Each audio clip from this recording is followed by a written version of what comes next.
When I first arrived at the hotel, I wasn't expecting much. It wasn't a grand resort or one of those polished chains with familiar logos glowing above the entrance. It was just a mid-sized building tucked on the edge of downtown, with a flickering sign that read the Halcyon. The name suggested luxury, but the place was clearly past its prime. The brickwork was stained, the lobby carpet worn thin in places, and the staff seemed exhausted behind their polite smiles. But I didn't care about any of that. All I wanted was a quiet night's sleep after a long business trip. I wasn't picky. I approached the front desk, dragging my suitcase, and gave the clerk my reservation number. He typed into his computer slowly, his eyes darting across the screen, and after a long pause, he gave me a polite nod. Room 6 to 17, he said, sliding a key card across the counter. I thanked him, though I could have sworn he hesitated when he read the room number aloud. His fingers lingered on the key card just a second too long, like he didn't want to let it go. I brushed it off as exhaustion and wheeled my bag toward the elevators. The ride up was silent. Just me, the hum of the cables, and the faint buzzing of a flickering light above. When the doors opened, I stepped onto the 6th floor. The hallway stretched long and dimly lit, with patterned wallpaper peeling at the edges. The air was colder here, stale, like the windows hadn't been opened in years. I walked down the corridor, counting off the numbers on the doors. 6 to 13, 6 to 15. Then nothing. I froze, staring at the wall where the next door should have been. The sequence jumped straight to 6 to 19. There was no 6 to 17. At least, not at first glance. I frowned and retraced my steps, running my hand along the wall. The numbering didn't make sense. Even numbers should have been on one side, odd on the other. But here, the sequence skipped entirely. I looked back at the key card in my hand. It clearly read room 617. Confused, I continued down the hallway. Halfway to the next corner, I noticed a narrow seam in the wallpaper, almost like a hidden line in the wall. My pulse quickened. I pressed my fingers against it, and to my shock, the panel gave way. A door appeared, perfectly flush with the wall. No handle, no number, just a blank, unmarked door. I swiped the key card out of curiosity, half expecting nothing. But to my surprise, a green light flickered, and with a soft click, the door creaked open. And there it was, room 617. A room that, by all logic, shouldn't exist. The first thing I noticed was the smell. Not rotten, not foul, but old. Like paper that had sat in a box for decades. The air was colder here too, unnaturally so, and the silence was so complete that I could hear my own heartbeat. The room itself was strange. It was clean, almost too clean, but outdated. The furniture looked frozen in time. Heavy wooden dressers, an old rotary phone on the nightstand, floral curtains drawn tightly shut. The bed was made perfectly, but the comforter was patterned in a style I hadn't seen since the 70s. It didn't match the rest of the hotel. Everything here felt older. Preserved. I stepped inside, dragging my suitcase hesitantly. The door shut softly behind me. That's when I noticed something even stranger. There was no peephole, no latch, no chain. From the inside, the door had no hardware at all. I swallowed hard, unease crawling through me. But I told myself I was tired, that hotels sometimes renovated unevenly, that maybe this was some weird storage wing they converted into a guest room. I unpacked slowly, every creak of the floorboards making me flinch. The television in the corner was one of those bulky box sets, its screen covered in dust. I tried turning it on out of curiosity, but it only displayed static, a soft hiss filling the room. I shut it off quickly. The silence that followed was worse. Night settled in faster than I expected. The curtains blocked out the city lights, and the lamps gave the room a dim, yellow glow. I crawled into bed, trying to push the unease aside. That's when I heard it. A knock. Soft, slow, from the inside of the closet. My throat tightened. I sat up, staring at the closet door across the room. The sound didn't come again, but I knew what I'd heard. I forced myself out of bed, each step heavy with dread. I reached for the closet handle, my fingers trembling. The door creaked open. Empty. Just a row of wooden hangers swaying slightly, as if disturbed. I told myself it was air pressure, the building settling, anything rational. I shut the closet, and returned to bed, pulling the covers up to my chin. But sleep didn't come easily. Every time I closed my eyes, I felt it, the weight of someone else in the room. At some point, I must have drifted off because when I opened my eyes again, it was 3:12 a.m. The clock glowed faintly on the nightstand, and the closet door was wide open. The hangers inside swayed gently, though the air was still. I sat frozen, unable to move, my breath shallow. Then, in the dim glow of the lamp, I noticed something that made my blood run cold. A shadow. Not mine. Not cast by anything in the room. It stretched long across the floor, emerging from the closet, reaching slowly toward the bed. I didn't breathe. I didn't move. I just watched that shadow slither from the closet, stretching across the carpet like spilled ink. The lamp's glow was faint, too weak to explain the angle of that shape. It wasn't mine. It couldn't be. I told myself to get up, to leave, to run down the hallway, and never look back. But my body wouldn't listen. I was paralyzed, heart hammering so violently I could feel it in my throat. And then, as if aware it had been noticed, the shadow receded. It slipped back toward the closet, slow, deliberate. By the time I found the courage to throw the covers aside and lunge for the light switch, the shadow was gone. The closet door, however, remained open. I slammed it shut and dragged the desk chair in front of it like a barricade. I knew it was childish, futile even, but I couldn't stand the thought of that door yawning open again while I slept. Morning came, though it didn't feel like morning. My phone alarm went off, but when I looked out the curtains, the light seemed wrong. Dull, muted, like daylight pressed through a film of dust. I checked the clock again. 7:04 a.m. I told myself I'd leave immediately. Forget breakfast, forget the meetings, just grab my bag and demand a different room, or better yet, check out entirely. But when I turned toward my suitcase, it wasn't where I'd left it. I distinctly remembered dragging it to the foot of the bed, unzipping it halfway. Now it sat neatly against the wall beside the closet, zipped tight, standing upright, as though someone had carefully placed it there. I didn't move it. I knew I didn't. My stomach twisted. I dressed in silence, every movement sharp and deliberate, as though any sudden noise might stir something unseen. I pocketed my phone and key card and reached for the door. Only then did I remember there was no handle. From the inside, the door had no way to open. My pulse quickened. I pressed my palms flat against the smooth surface, searching for any hidden latch or indentation. Nothing. Just a blank panel with no escape. I shoved my shoulder against it. Hard. The frame didn't budge. Panic surged through me. I slammed both fists against the door, shouting for help. My voice echoed strangely in the room, muffled like the walls swallowed sound instead of carrying it. No footsteps. No answering voices. Only silence. When exhaustion finally dragged me back from panic, I noticed something I hadn't before. The rotary phone on the nightstand. Old, dust-covered but intact. Hands trembling, I lifted the receiver. To my surprise, there was a dial tone. I quickly dialed 0 for the operator. The line clicked, then rang. And rang. Finally, a voice answered. Female. Flat. Almost mechanical. Front desk. Yes. My voice cracked. I'm in room 617. The door won't open. I need help. Silence. Then, slowly, the voice repeated. Room 617. Yes, I said, desperate. Please send someone up. I'm stuck in here. A faint chuckle. Dry. Humorless. That room isn't occupied. My throat closed. What? I'm here. I checked in last night, but the line went dead. Static filled the receiver. I slammed it down, heart racing. I stood there for a long time, listening to the silence, before backing away from the phone entirely. That's when I noticed the writing.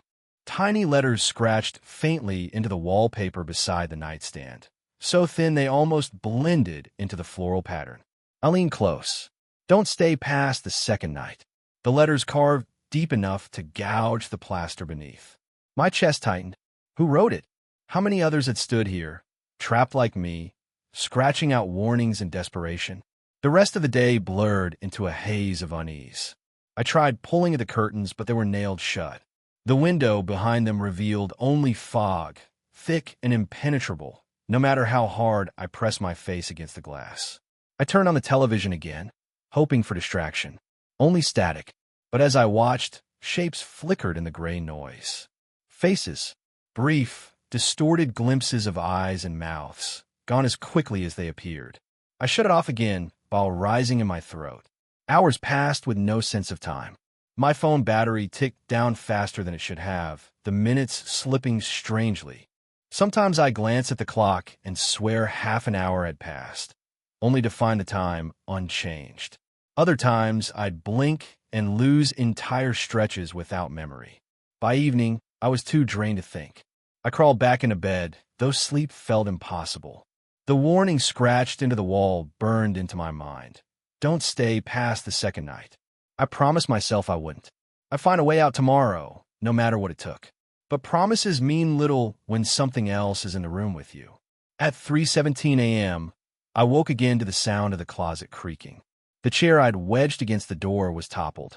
The hangers swayed. And this time, I didn't just see the shadow. I saw a hand. Pale, thin fingers curling slowly around the edge of the door, as though something inside was testing the air. I bit down on a scream, paralyzed with terror. The hand lingered, then withdrew. The closet shut on its own with a soft click. I lay awake until dawn, eyes fixed on that door, knowing I wasn't alone. I didn't sleep after what I saw. The pale hand. The closet door shutting itself. I kept the lamp on until morning, my eyes raw and burning, my body trembling with exhaustion. When the clock finally crawled toward daylight hours, I stumbled to the rotary phone again. My voice shook as I begged the front desk for help. The line crackled. "Front desk," came the same flat voice. "This is room 617, I said, gripping the receiver tight. "I told you yesterday, I can't get out. Please, I need someone to open the door." Another long silence. Then, "Room 617 is not available for guests." My throat dried. "I'm in it. I'm standing in it right now." A faint laugh hissed across the line. Not the operator's laugh. Deeper. Male. Close, as though it whispered directly into my ear through the receiver. I dropped the phone. It clattered to the floor, the dial tone buzzing endlessly until I shoved it back onto the cradle. My chest felt like it might cave in. I had to do something. I couldn't just sit here, waiting for the night to come again, waiting for whatever was in the closet to grow bolder. I began searching the room. Every drawer, every corner, every crack in the wallpaper. The furniture groaned when I moved it, heavy as stone, but I was desperate. In the bottom drawer of the nightstand, beneath a brittle Gideon Bible with yellowed pages, I found something. A notebook. Small, leather-bound, its cover cracked with age.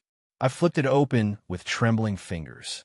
The first page was scrawled with jagged handwriting. If you were reading this, you found it too.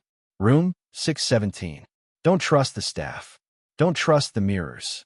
And whatever you do, don't open the closet after midnight. My blood ran cold.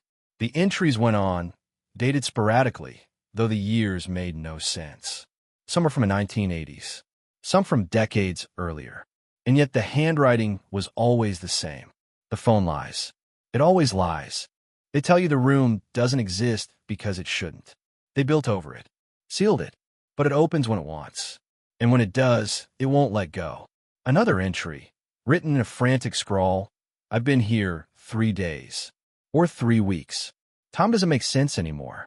I tried to leave, but every door leads me back here. Even the stairwell. Even the lobby. Always back to 617. The last page was smeared, almost unreadable, but I could make out fragments. Someone else in the room now. Looks like me when I'm not looking. Watches from the closet. I can't tell who's real anymore." I snapped the notebook shut, my hands shaking violently. The closet door creaked softly, as if mocking me. I backed away, gripping the notebook like a shield, and collapsed onto the bed. My mind raced. None of it made sense. How could the same hand have written notes decades apart? How could a room exist and not exist at the same time? The answer gnawed at me. It wasn't just a room.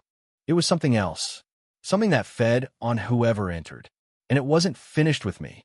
I must have drifted off despite my fear, because when I opened my eyes again, the clock read 5:45 p.m. My head throbbed. My body ached. The notebook still sat clutched in my hands.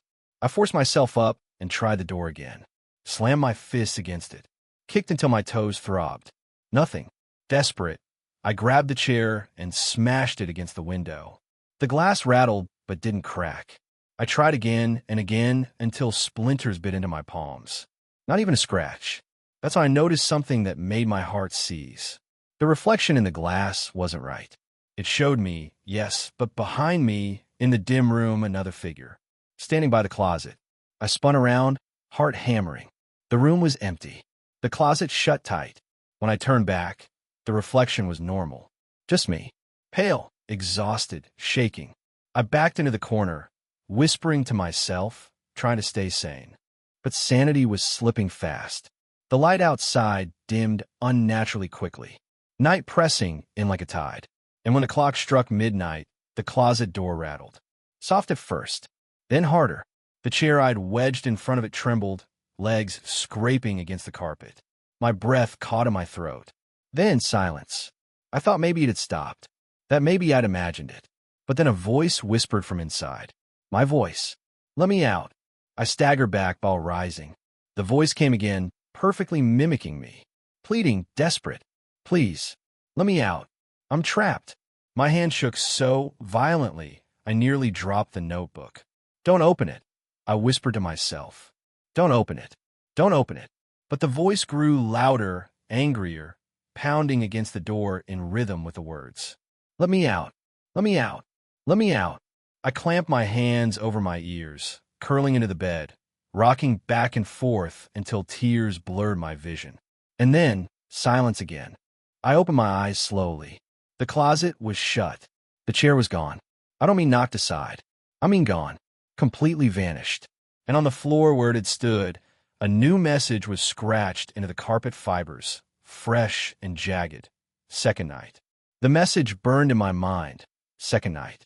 The grooves carved into the carpet looked fresh, the fibers frayed as though clawed into place. My throat tightened.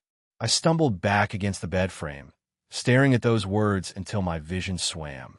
Something wanted me to know it was counting down. I didn't remember falling asleep, but I must have.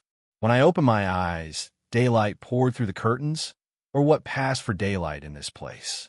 It was gray, heavy, and unnatural, like light filtered through smoke.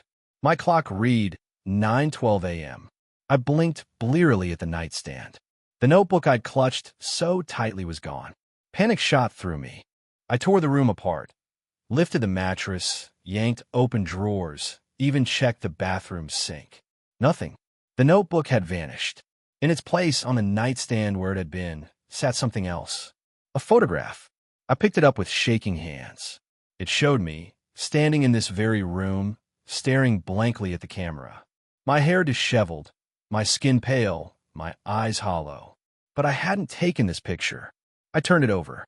On the back, scrawled in jagged letters, were the words, Third Night. My stomach dropped. I tried the phone again, desperate. This time the dial tone was gone. Only static hissed in my ear. Hello. I whispered, even though I knew no one was there. The static shifted, almost like breathing. Then a voice, faint, distorted. You don't belong here. I slammed the receiver down, so hard it cracked. My chest heaved. My reflection in the dark TV screen seemed to twitch, its lips curling upward while mine did not. I turned the set on. Static again, but not empty this time. Images flickered in and out. A hallway. The 6th floor. The camera panned slowly, shakily, as though someone were holding it.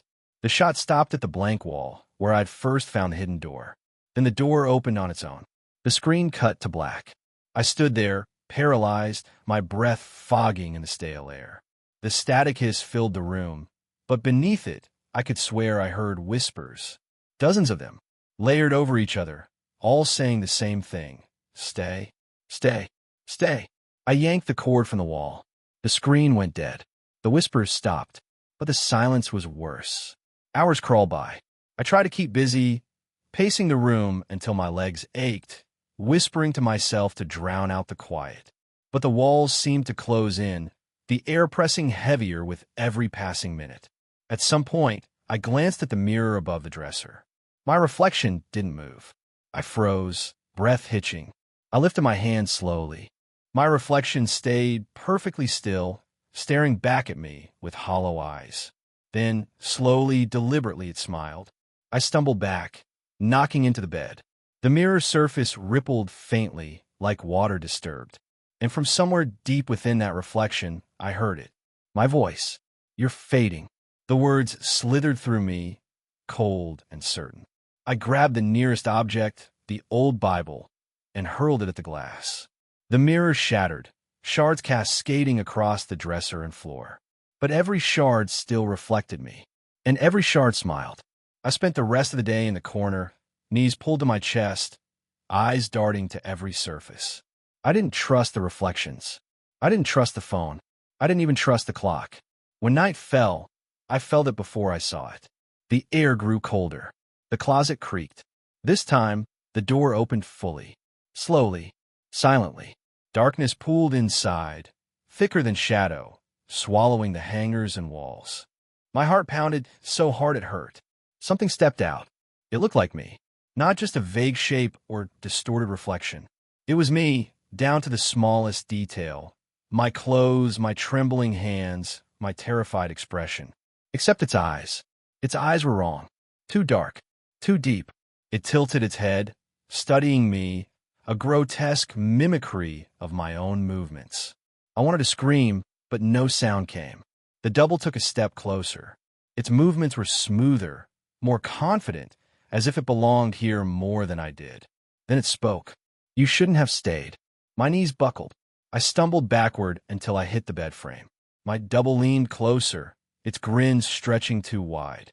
And just like that, it was gone. The closet was shut. The room was empty. But on the nightstand, another photograph waited. This one showed me asleep in the bed. And written across the bottom, in the same jagged hand, "Third night complete." The photograph trembled in my hand. My own face stared back at me, slack and defenseless, curled in the very bed where I now stood. Someone had been here while I slept. Someone had taken this picture. But who? My double. The thing from the closet. I tore the photo in half, then again, shredding it until scraps littered the carpet. But deep down, I knew it didn't matter. Destroying the picture didn't undo the truth. Something else was here. Something that looked like me. I couldn't let it win. I paced the room, muttering aloud, desperate to hold onto my thoughts, my sense of self. I repeated my name, my birthday, the city I grew up in. I pressed my palms against the wall, grounding myself in something physical, even as the wallpaper pulsed faintly beneath my touch, like skin. When I glanced at the clock, my stomach dropped. 3:33 a.m. I didn't remember the hours passing. The entire evening had slipped away, lost like sand through my fingers. The closet door creaked. "No, you whispered." Not again. I pressed my back against the far wall, eyes fixed on the door as it inched open. Darkness spilled across the carpet. And then I stepped out. My double's movements were smoother this time, its smile wider, its presence heavier. It didn't hesitate. It crossed the room quickly, confidently, as though it owned the space. I wanted to scream, but the sound stuck in my throat. It stopped only a foot from me, so close I could see every detail of my face mirrored back at me, except for those bottomless, blackened eyes. "You don't belong here anymore," it whispered.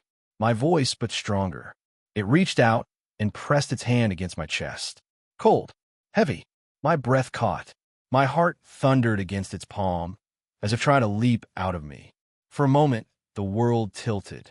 I saw myself from outside my own body, me, pale and trembling against the wall, and it standing tall and steady, pressing me into nothingness. "No, God, I'm real. I'm real." The double tilted its head, as though amused. Then it withdrew its hand and stepped back into the closet. The door shut silently. I collapsed to the floor, gasping, clutching my chest. My heart still pounded, but it felt weaker, fainter, as though part of me had been stolen. When I looked up, another photograph waited on a nightstand. This one showed me, not asleep, not unaware, but staring directly into the camera with hollow eyes. Across the bottom, in jagged writing, "You're fading." I ripped the photo, but the pieces slipped from my fingers, fluttering to the carpet like dead leaves. By morning, the mirror shards I had smashed were gone. The dresser stood whole again, its surface flawless. I staggered toward it, dread twisting in my gut. My reflection stared back, but it didn't move when I did. It only blinked slowly, lips curling upward. And then, in my own voice, it said, "Almost time." I screamed and hurled the lamp at the mirror. Glass exploded, scattering across the floor. My reflection remained in every fragment, all of them smiling. I stumbled back, tears stinging my eyes.